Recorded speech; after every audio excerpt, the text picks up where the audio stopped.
narito na naman tayo para sa isang napaka-sweet at nakakakilig na love story nila Kalingap Edu at Ate Viancy. Tulad mo ay aking makilala at kung ano. Sa pagpapatuloy ng ating video ay tumayo si Kalingap Edu at ang Kalingap team sa bahay nila Ate Viancy dahil nga plano nilang isurprise si Ate Viancy sa huling part ng ating video dahil magkakaroon na nga sila ng groundbreaking sa kanilang bahay sa susunod na mga vlog. Ngayon ngang nasa bahay nila ni Viancy, si Kalingap Edu ay nagkukwentuhan lamang sila. Maya-maya ay napag-isipan ni Kalingap Edu na sabi niya huwag na sana mag-post sa kanya si Ate Viancy. At tinuloy-tuloy pa rin ito ni Viancy, kaya naman sabi niya ang punishment na ni Viancy ay hahalikan niya daw ito sa kamay. Ngunit ito rin ay nabago at sabi niya mag-holding hands na lamang daw sila hanggang sa tumigil si Viancy na magpo sa kanya. Pawisa na po yung kamay ko. Ako din.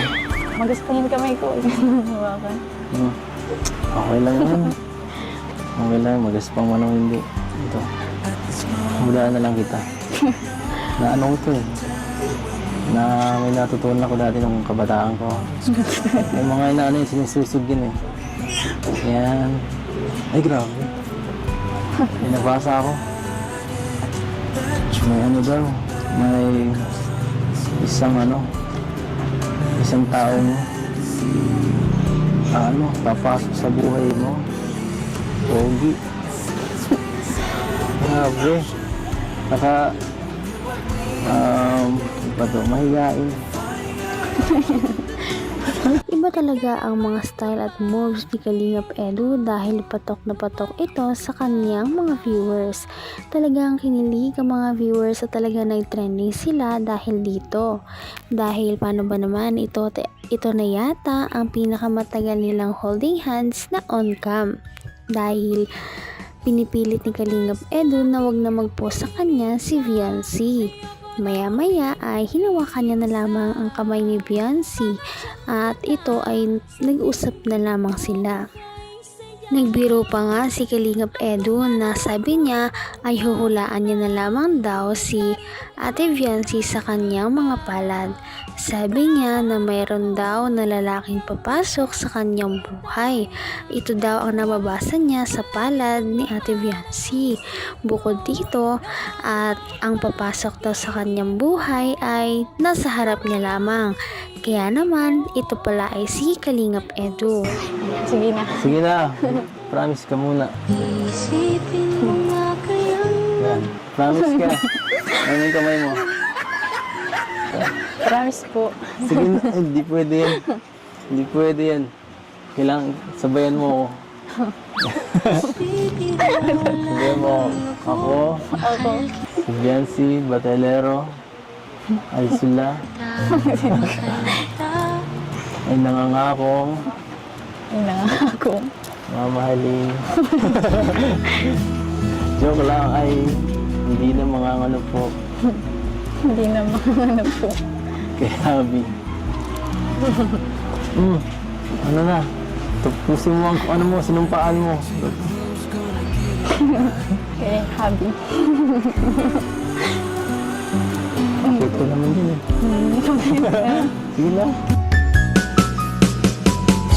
Hindi ko naman akalain na Nakakaaliw naman talagang panoorin si Viancy at si Kalingap Edu dahil ito nga ang kanilang unang sampaan sa kanilang vlog. Ang kanilang promise ay hindi na daw sila magpupo sa isa't isa. Nakakatawa dahil biniro pa ni Kalingap Edu si Viancy na ang ipapangako niya daw ay mamahalin si Kalingap Edu habang buhay. Ngunit ito lamang ay isang joke. Kaya naman natawa si Kalingap Edu, si Viancy at ang buong Kalingap team dahil talaga namang dumada moves na naman si Kalingap Edu. Kaya pala pormadong-pormado noong araw na yon. Marami pala siyang balak at baon na pampakilig kay Ate Viancy. Kaya naman tuwang-tuwa ang kanilang mga viewers at talagang nag-trending na naman ang kanilang video. Ito, salot ng buhit na ito papunta. Parang hindi daw makakatuluyan mo. Sino daw? Sige sa tingin mo. Sabi dito, malabo eh. Sabi dito ay grabe. Ang kaharap mo daw eh.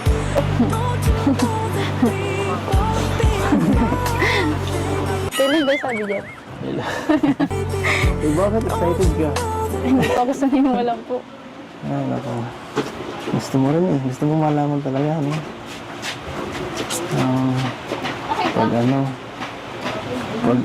Ay, grabe. Pag 18 mo daw.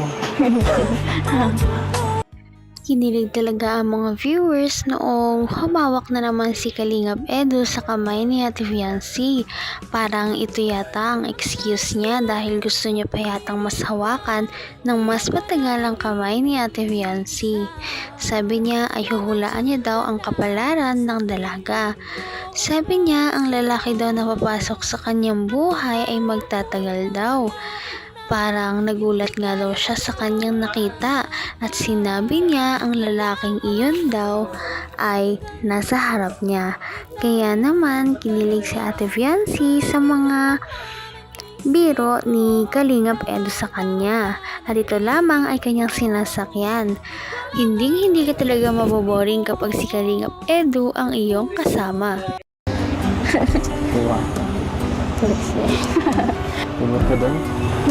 Naniniwala ka sa mga kulang na ba? Ano? Hindi. Hindi, grabe. Hindi ako naniniwala. Ganun ba?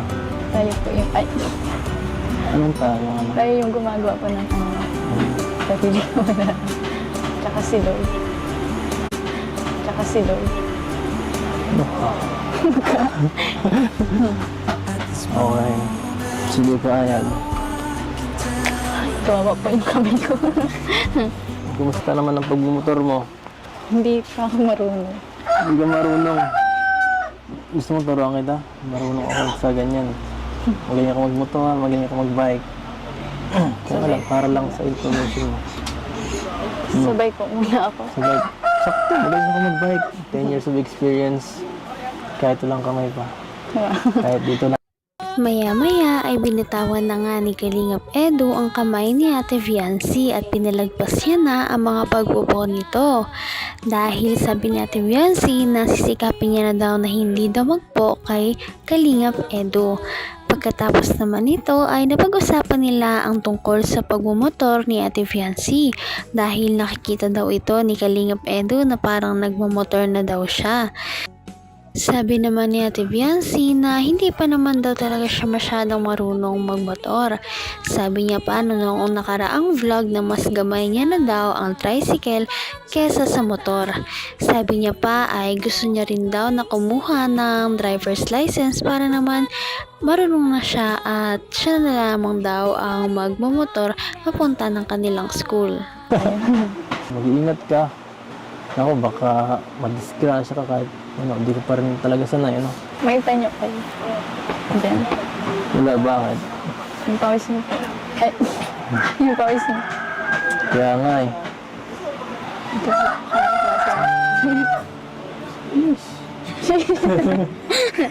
Gusto mo lang. May pawis. May pawis kasi. Ano ba? Kasi okay lang kahit wala. Ito lang magparang po.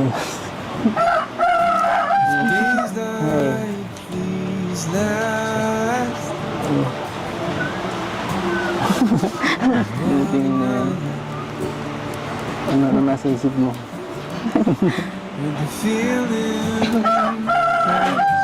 Gusto ko sabihin? Baka nauhok kayo. Nauhaw. Gusto ko naman.